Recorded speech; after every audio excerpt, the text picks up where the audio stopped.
aqui, já que eu estou falando em PMI, não dava para não falar sobre o PMI industrial da China, né, que já veio aí um pouco diferente dessa visão, né, mostrando aí queda, saindo do patamar de 50 em março, caindo abaixo dos 50, que traz retração para 49,5 em abril. Entender um pouco da sua visão dessa deteriorização, inclusive, aí da saúde, vamos dizer assim, desse setor manufatureiro chinês, que havia uma grande expectativa contrária, né, na verdade, da abertura da China, impulsionar ainda mais o crescimento industrial, e a gente está vendo, na verdade, um movimento contrário e os impactos disso para o mundo como um todo, especialmente aqui para a gente. Queria entender a sua visão. Olha, Paula, eu venho falando isso faz um tempo já, e até tem uma turma que fica brava, mas a China ela não é consistente em nada desde o começo do ano, e a gente fica nessa esperança de ver uma China crescendo 5, 6% esse ano, e os dados não mostram isso. A China ainda tem graves problemas lá. O problema é que a gente nunca sabe a verdade, porque é um país que tem dono. Mas você vê, ela não tem consistência nos seus dados de atividade, vem um dado bom, depois vem meia dúzia de dado ruim. O mercado imobiliário dela continua extremamente fragilizado. A gente vê um dado vem positivo, os preços subiram, ninguém está comprando nada, o que é um péssimo sinal.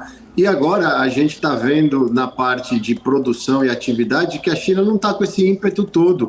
Olha as commodities, os portos lotados de minério de ferro, isso sofre Brasil, sofre Vale. Eu acho que a China está tendo muita esperança do mundo que vai resolver os problemas, e ela parece que tem mais problemas do que a gente imagina, o que é muito ruim, mas pelo menos a gente já está em maio nessa brincadeira toda. O mercado já está entendendo que talvez 5% não seja real e está reagindo conforme, porque não está tão ruim como deveria estar. Eu acho que a China tem grandes problemas e isso está ficando cada vez mais nítido, só que a gente nunca vai saber a verdade. A coisa mais louca para mim do mundo é que a China consegue divulgar um PIB trimestral em 17 dias. Porra, explica isso pro IBGE, para os Estados Unidos, para a Europa. Como, maluco? O Vende segundo essa maior tecnologia, país do mundo, que a né? Índia virou a maior população do mundo agora, né? Então, o segundo país mais populoso do mundo, a segunda maior economia do mundo, em 17 dias sai um PIB. Ninguém consegue. Ninguém próximo, ninguém próximo. Isso pra mim é um mistério muito grande, mano. Dados... Deixa eu ficar quieta, vai. Eu ia falar... Lembra dos dados que era pra sair? Quieta, que acho que é melhor. Quando o Xi Jinping ia fazer dados, a planilha o plano tá de 5 pronta. anos, que os dados foram adiados uma semana? Aí depois os dados vieram horrorosos. Deve ter uns 3 anos essa história. Foi na época do Covid, 2021. Verdade. O Xi Jinping ia fazer aquele pronunciamento quinquenal dele lá, que ele não faz quando ele é eleito, acho que é meio de mandato. Aí foi fazer os dados chineses de PIB, tudo foi adiado. É a zona, mano. Fábio, antes aqui da gente continuar nossa pauta, quero falar ainda com você. Eu vou só com a Débora rapidinho aqui para a gente atualizar um pouco do nosso mercado e entender também como que está a situação neste momento. E daqui a pouco a gente volta, inclusive, aqui a nossa conversa, nossas falas com o Fábio Fares e também com o Cabral. Vamos lá, Débora.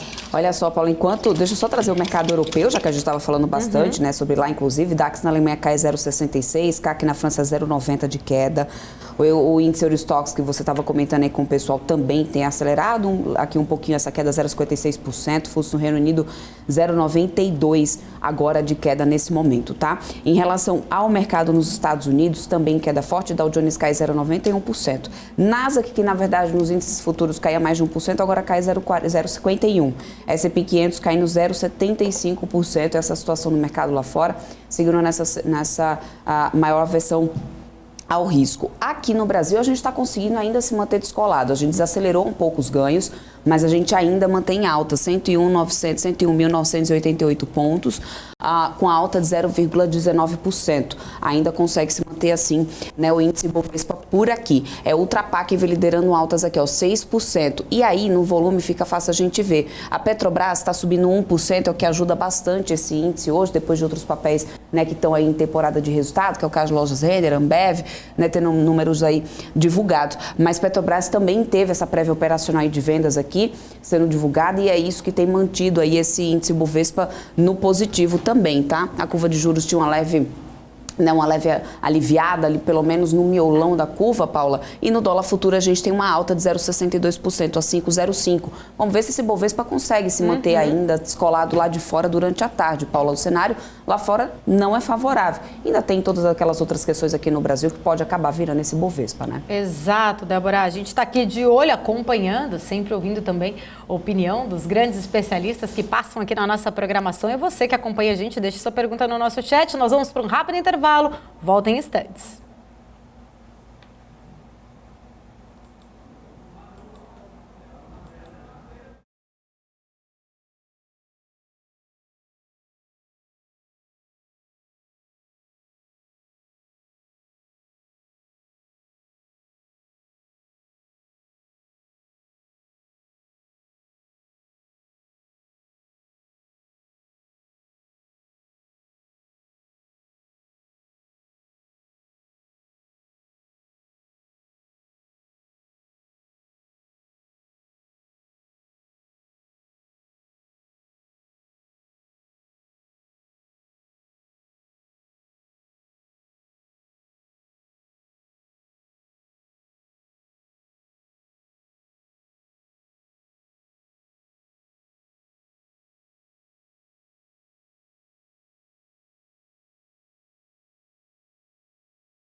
BMC News, informação que gera valor.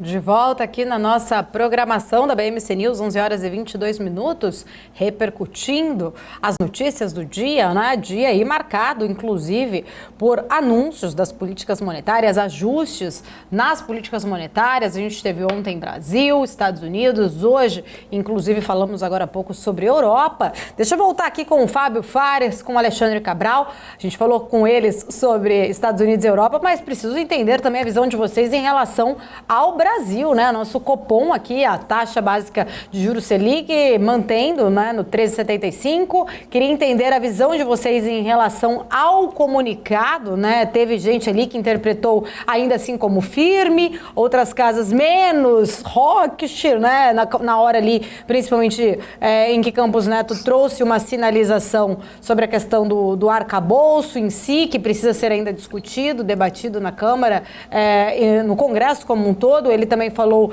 acho que um ponto muito importante a ser destacado em relação a que esse arcabouço pode ser alterado, que tem toda uma questão de expectativa ancorada em relação à inflação e à dívida ainda não esclarecida ali de forma muito clara, uma preocupação em relação a essa inflação persistente, como o resto do mundo a gente também viu. Qual o caminho, na sua visão, Fábio, para conseguir realmente baixar a Selic, o governo conseguir baixar a Selic? O que precisa ser construído aí, trazendo, né, para o Banco Central avaliar melhor e nas próximas reuniões conseguir ter uma visão diferente? Eu acho que o Roberto Campos ele abriu espaço sendo duro, ele continuou sendo duro na linguagem, mas muito mais manso no tom, nas mensagens que o Banco Central deu ontem no comunicado. Ele abre espaço para justamente ampliar essa discussão do arcabouço, entender melhor, porque o próprio governo ainda não apresentou um projeto final do arcabouço fiscal. A gente está toda hora que a gente escuta alguma coisa, é um esqueleto que ainda vai ser mexido e vai ser alterado. Então ele abre espaço para isso e pontua, Paula, o que a gente está vendo no mundo inteiro. Não é um problema exclusivo do Brasil. Essa inflação persistente, o Brasil acaba importando um bom pedaço dela via moeda e está empenetrada no mundo todo. Então, assim, não tem muito espaço para fugir disso. Governo e Banco Central entrando em harmonia, o arcabouço fiscal deixando de ser o esqueleto, se tornando realidade e mostrando, não para o mercado, mas para o Banco Central que tem espaço e vai ter disciplina fiscal, eu acho que a partir de setembro seria bem possível a gente ver uma redução de juros. E é isso que sinaliza a fala do Campos Neto ontem. Agora, o problema é a gente estar em maio e até agora não ter, além do esqueleto do que vai ser o arcabouço fiscal, porque querendo ou não, daqui a pouco vai começar a falar de orçamento de 24, e a gente não teve nem o plano fiscal de 23. Então essas coisas precisam começar a acontecer mais rápido. Inclusive, tenho lido muitas críticas em relação a tantas coisas importantes andando juntas, né? O próprio governo tem aí a discussão do arcabouço fiscal como ponto número 1, tem uma reforma tributária, mas houve aí também já um atropelamento no discurso do Lula de 1º de maio em relação a uma correção ali da parte da tabela do imposto de renda, enfim, toda essa discussão, tudo ao mesmo tempo e sem nada ainda de concreto na prática, né? Vários pontos que são importantes. Cabral, entender também um pouquinho da sua visão sobre o comunicado. Eu vi teu Twitter ontem, você achou um pouco mais... como que você interpretou exatamente? Na verdade, para mim ele mudou só 2 frases. Eu também achei. Somente 2. A primeira frase que ele mudou, ele jogou no colo do Lira e do Pacheco o arcabouço, filha de vocês, que vocês me entregarem a gente conversa.